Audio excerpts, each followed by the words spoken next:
പിതാവിൻ്റെയും പുത്രൻ്റെയും പരിശുദ്ധാത്മാവിൻ്റെയും നാമത്തിൽ ആമേൻ. പല വചനങ്ങൾ എഴുതി പ്രാർത്ഥിച്ചു, പക്ഷേ അനുഗ്രഹങ്ങൾ ലഭിച്ചില്ല. പക്ഷേ ഒരു വചനം കൂടി എഴുതാമെന്ന് വിചാരിച്ചു. അവസാനം ഉറച്ച വിശ്വാസത്തോടെ ഈ വചനം എഴുതി പ്രാർത്ഥിച്ചതിൻ്റെ ഫലമായി അനുഗ്രഹം ലഭിച്ചു. നമുക്ക് വന്നൊരു സാക്ഷ്യമാണിത്. വചനങ്ങൾ എഴുതി പ്രാർത്ഥിക്കുമ്പോൾ നമ്മൾ ഉറച്ച വിശ്വാസത്തോടെ വേണം എഴുതി പ്രാർത്ഥിക്കാൻ. നമ്മൾ ഉറച്ച വിശ്വാസത്തോടെ നമുക്ക് ലഭിക്കുമെന്ന് ഉറച്ച് വിശ്വസിച്ചതുകൊണ്ടാണ് ഈ വചനം എഴുതിയപ്പോൾ അത്ഭുതം ലഭിച്ചത്. പലതവണ നമ്മൾ എഴുതി പ്രാർത്ഥിക്കുമ്പോൾ നമ്മൾ ആഗ്രഹിക്കുന്ന കാര്യങ്ങൾ ഈശോയിലേക്ക് സമർപ്പിച്ച് നമ്മുടെ ജീവിതത്തിൽ ഈശോ അനുഗ്രഹം നൽകുമെന്ന് ഉറച്ച വിശ്വാസത്തിൽ നമ്മൾ ഈ വചനം എഴുതുക.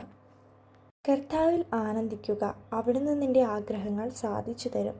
സങ്കീർത്തനങ്ങൾ 37-ാം 4 ഉറച്ച വിശ്വാസത്താൽ നിങ്ങളുടെ ഏത് ആഗ്രഹവും ഈശോ സാധിച്ചു തരും. കർത്താവിൽ ആനന്ദിക്കുക, അവിടുന്ന് നിൻ്റെ ആഗ്രഹങ്ങൾ സാധിച്ചു തരുമെന്നാണ് ഈശോ അരുളി ചെയ്തിരിക്കുന്നത്. നമ്മൾ ഉറച്ച വിശ്വാസത്താൽ ഈ വചനം 33 തവണ 21 ദിവസം എഴുതി പ്രാർത്ഥിച്ചപ്പോഴാണ് അനുഗ്രഹം ലഭിച്ചത്.